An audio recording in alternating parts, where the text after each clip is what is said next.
Red Bull sends new warning to Sergio about his future. McLaren defends Daniel against Red Bull's horrible final treatment, and Audi reveal who could take the second seat for next season. Do consider subscribing to the channel. Let's get into the latest F1 news. Red Bull, the well-known Formula One team, has stated that it cannot afford to have a significant gap between its two drivers for the upcoming season. There is mounting pressure on Sergio Perez to finish the current racing campaign on a strong note.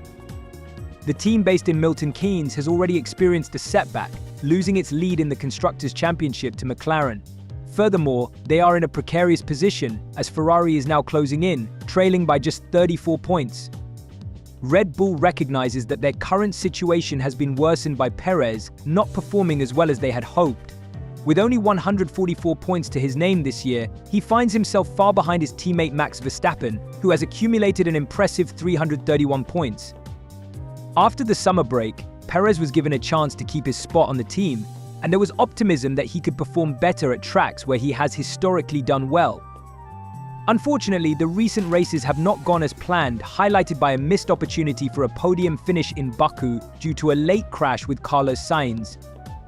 Additionally, the team has brought in Liam Lawson to fill in for Daniel Ricciardo at the RB team. This move allows the team to assess Lawson's capabilities as a potential candidate for the 2025 season. It is evident that Red Bull is actively looking for the best strategy moving forward, considering the challenges they face. Christian Horner, the team principal of Red Bull, has emphasized the importance of understanding the options available to them, especially as the battle for the championship is expected to be more intense next year. The stakes are high, as the financial gap between finishing in the top spots of the Constructors' Championship is substantial, with around $9 million at stake. Red Bull is fully aware that having a second driver who cannot perform adequately could result in losing one or two valuable places and consequently significant financial rewards. Horner, in his statements to Motorsport, expressed the urgency of finding solutions regarding their driver lineup. He pointed out that looking at their competitors, it is clear that Ferrari has a strong lineup with Lewis Hamilton and Charles Leclerc. McLaren, too, boasts an impressive duo with Lando Norris and Oscar Piastri. To remain competitive, the team must ensure that both drivers perform closely to each other, as a wide gap would be detrimental. Looking ahead, Lawson's chances of moving up to Red Bull could improve if he showcases his talent in the remaining races of the season. The current trend in Formula One seems to favor rookie drivers, with Oliver Bearman and Franco Colapinto making noteworthy impressions. Teams appear more willing to consider younger drivers again, indicating a shift in approach. Helmut Marko, the motorsport advisor for Red Bull, shared his thoughts in a recent column for Speedweek. He remarked on the GP performances of Bearman and Colapinto, noting that their success shows that young drivers are prepared for the challenges of moving up in the ranks. Marko criticized the outdated belief held by some team bosses that only drivers with 3 or 4 years of experience deserve a chance with top teams. He pointed out that teams like Mercedes have demonstrated the viability of selecting younger talent, just as Red Bull Racing has successfully done in the past. In conclusion, Red Bull seems ready to rely on youth, acknowledging that while there is some inherent risk involved, it is manageable and potentially beneficial for the team. The future direction of the team appears focused on nurturing and promoting promising young drivers as they aim to stay competitive in an increasingly challenging Formula One landscape. McLaren race engineer Tom Stollard recently shared remarkable insights about Oscar Piastri's performance during his initial experience with the team's Formula One simulator. He revealed that Piastri was able to match the performance levels of McLaren's race drivers in less than 10 laps, despite facing a technical issue with the simulator itself.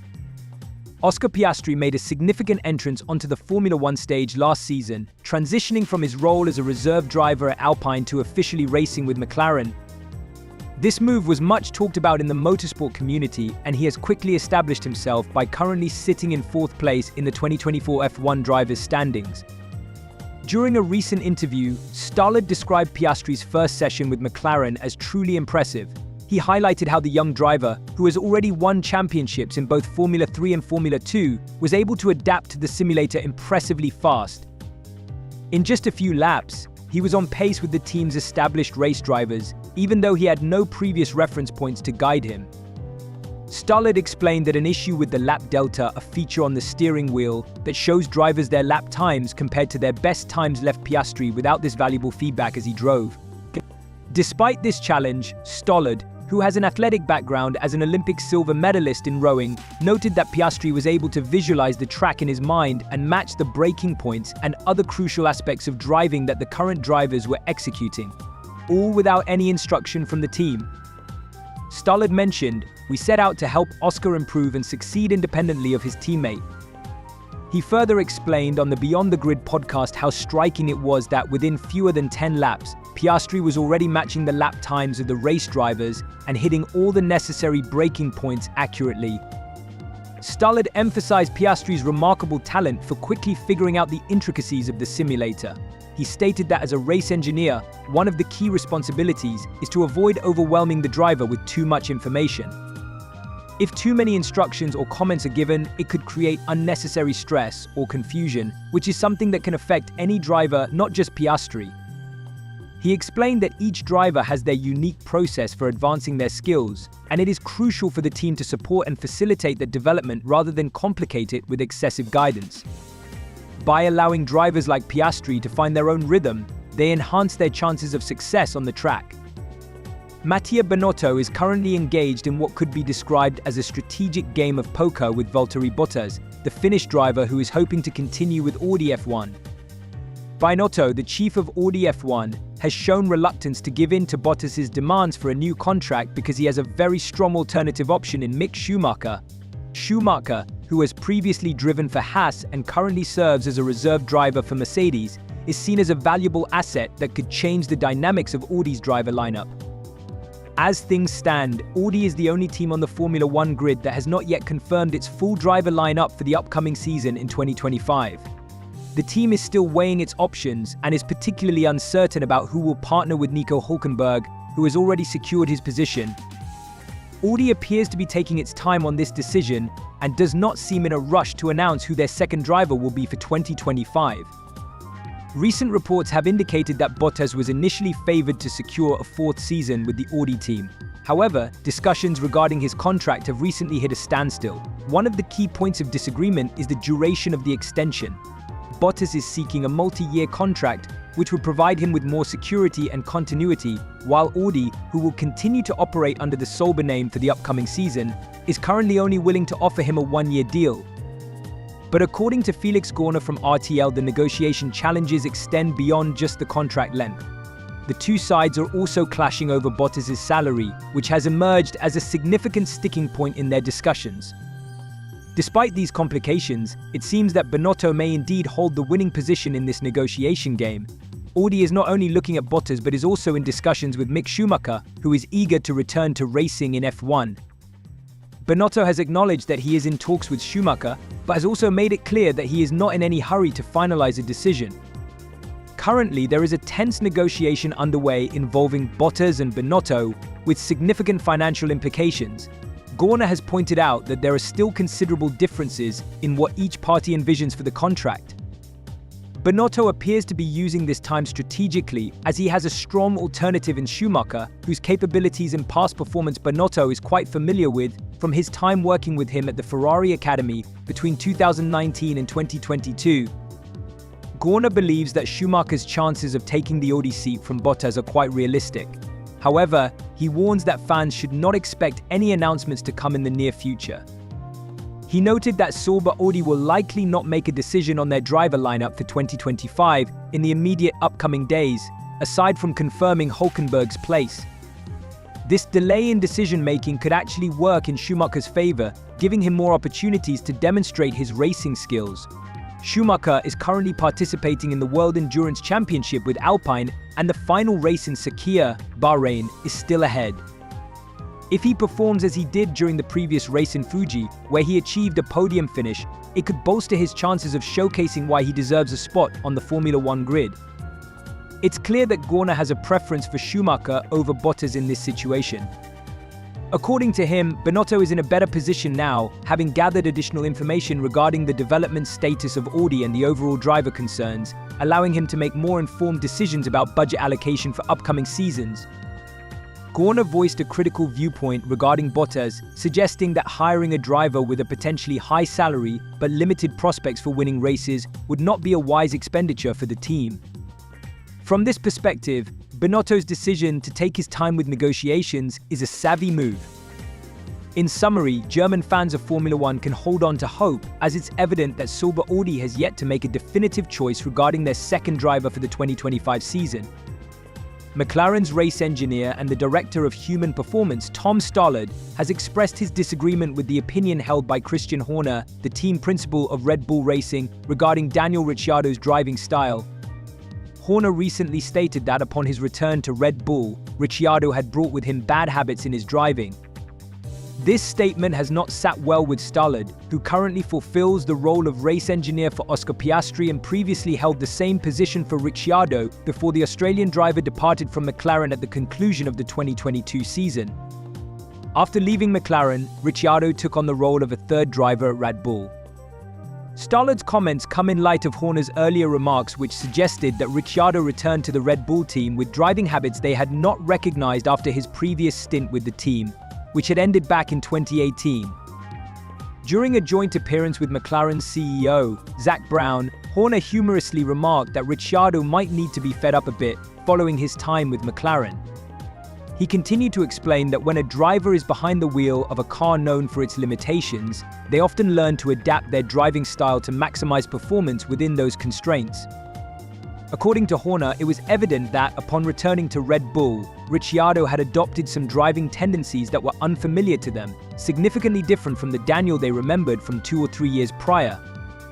When these comments regarding Ricciardo's bad habits were presented to Stollard during an episode of the Beyond the Grid podcast, Stollard firmly stated that he disagreed with Horner's assessment.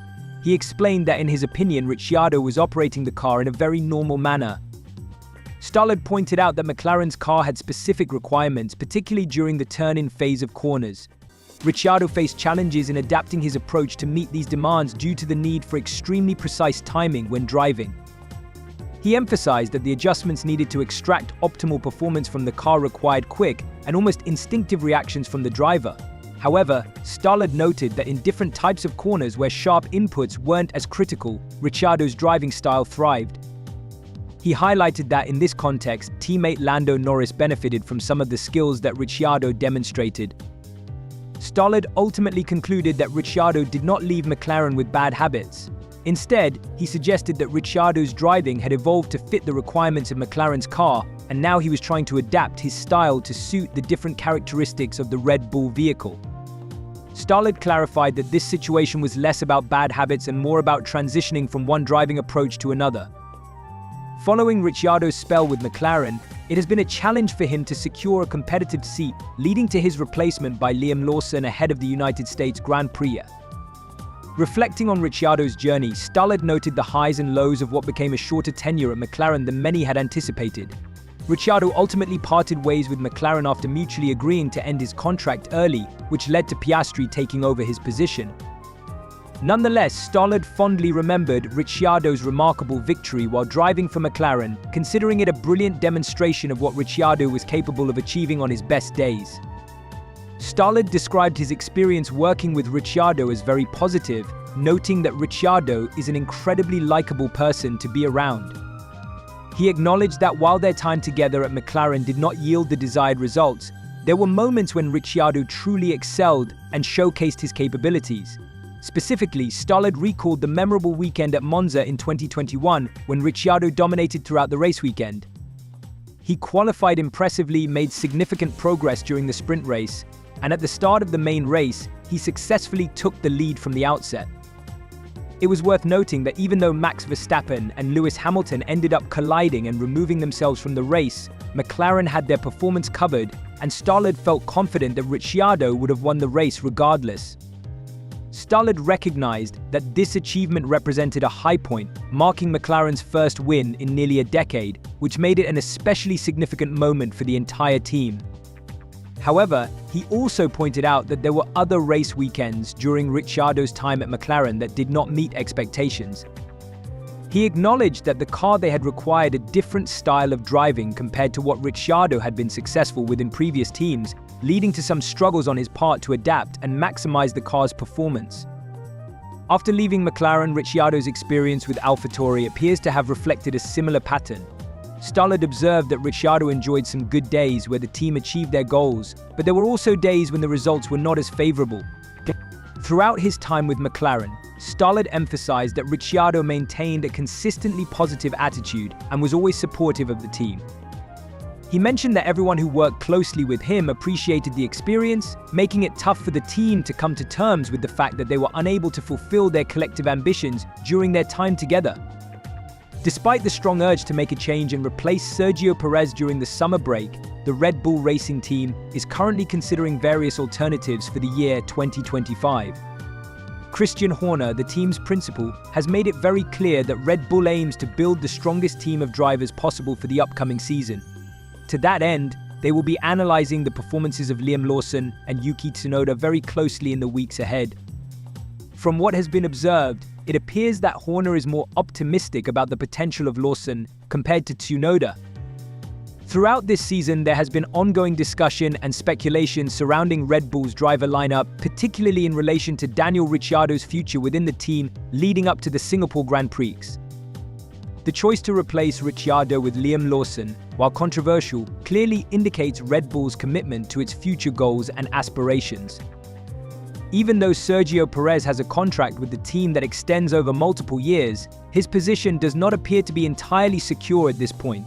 Both Christian Horner and Helmut Marko have hinted, as mentioned earlier, that a driver change for the 2025 season is a real possibility. Helmut Marko has specifically stated that a younger driver, either Tsunoda or Lawson, will likely partner with Max Verstappen next season. This is a strong indication that Red Bull is looking to the future and considering fresh talent to enhance their lineup. In a similar vein, Christian Horner has expressed his intent to closely evaluate Lawson in the upcoming weeks, referring to the young New Zealander as a strong contender for promotion in the near future. As the American Grand Prix approaches, it is becoming increasingly clear that within the team, Lawson is held in higher regard than Tsunoda at this moment. It's important to note that this does not mean Tsunoda is completely out of the running for a seat with Red Bull. The Japanese driver, now at 24 years old, has yet another opportunity, his third since the start of the 2023 season, to prove himself by outperforming the teammate assigned to him.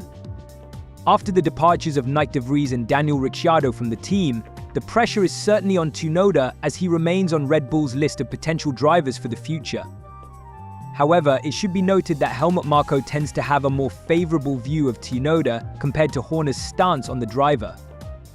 Given that Helmut Marko's influence at Red Bull has diminished in recent times, this situation potentially puts Liam Lawson in a more advantageous position moving forward.